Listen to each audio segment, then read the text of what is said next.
Ever wondered how to make a lasagna that will leave everyone begging for your secret recipe? Well, this is how. You're going to use spicy Italian sausage and ground beef. Remember, ground beef that's 80% lean and 20% fat is perfect. Add some vegetable oil to a large pot and then add the ground beef. I usually break the ground beef up and then try to leave it undisturbed before I flip it over.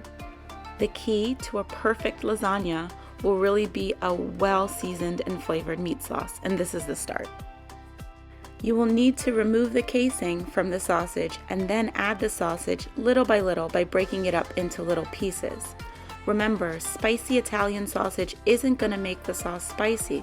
Instead, what it's going to do is give amazing flavor. Stir the meat around, and then once you still see some uncooked or pink meat visible, go ahead and add the chopped onions. You will allow the meat and onions to cook while stirring very frequently. It's a good idea to try and break the meat up very frequently during this process. I tend to use a potato masher, but you can use whatever tool you prefer. Start developing flavor with our seasoning. First, you're going to go ahead and add some salt and stir to mix everything together. Then you're going to go ahead and add some minced garlic and mix together.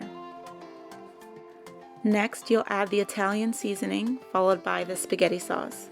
I simply use jar spaghetti sauce. I have a couple favorites, but you can really use whatever brand you prefer. A lot of people feel, oh, maybe it's not authentic using jar spaghetti sauce, but honestly, it's easy and it's quick, and so long as you put additional things inside of it to build the flavors and cook the sauce long enough, it's going to turn out great.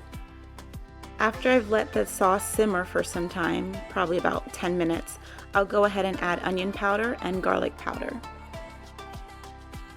I add some dried basil and then let the sauce continue to simmer on low. After about 10 to 15 minutes, the sauce is done. You can taste it and add salt to your preference.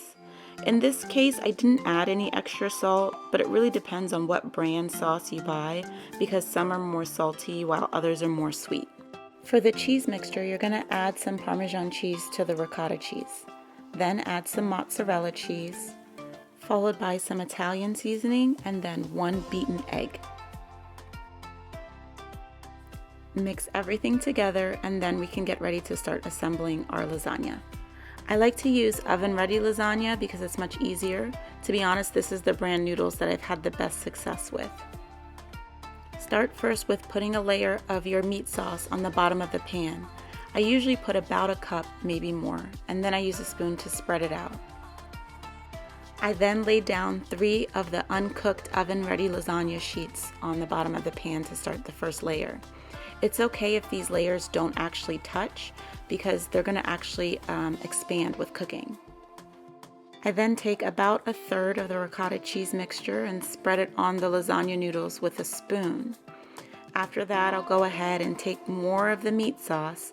Again, I use about a cup each time, maybe a little bit less, maybe a little bit more, and then I'll spread it around with the spoon again before adding some mozzarella cheese.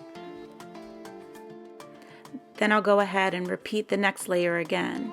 It's just basically going to be the 3 uncooked lasagna sheet noodles, 1/3 of the ricotta mixture, and then some meat sauce, followed by sprinkling on the mozzarella cheese. One thing is I have noticed with this box in particular, sometimes I've gotten unequal amounts of lasagna noodles. I've never gotten too little, but I have gotten extra at times, and in those cases, I'll maybe just do 1 layer with just meat sauce and mozzarella cheese. Either way, there's no particular science to making this lasagna. If you forget something in 1 layer, it's fine. Just go ahead and put a little more of it on the next layer. One thing I will say though is try to do a little bit better than I did with conserving your mozzarella cheese. I noticed towards the end I started to run out of mozzarella, and the top layer is important to have a lot of mozzarella, so I had to start to really skimp with the amount of mozzarella that I was using.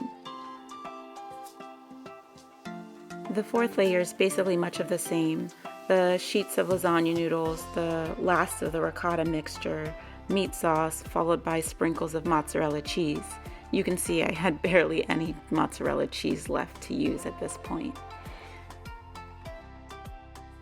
Then the final fifth or top layer is basically going to be just the lasagna noodles, followed by the spaghetti meat sauce and some mozzarella cheese, as much as you have left.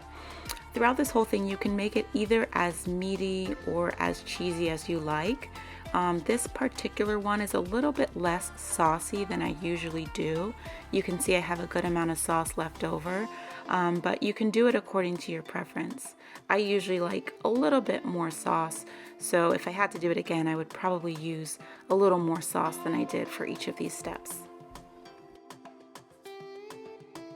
When you're done assembling the lasagna, you'll go ahead and cover it with some aluminum foil and then put it into an oven that's been preheated to 375 degrees Fahrenheit to bake for 50 minutes, 50. After the 50 minutes, you go ahead and remove the aluminum foil and then let it continue to bake in the oven for an additional 15 minutes. And the end result is beautiful, delicious lasagna. Be sure to let it cool before cutting into it. This lasagna recipe is my go-to recipe for a quick, easy, delicious meal that can feed a lot of people. Thanks again for watching. Be sure to check out platedplanner.com to get your digital recipe book, and definitely look at all of our cooking videos here on YouTube for some cooking inspiration.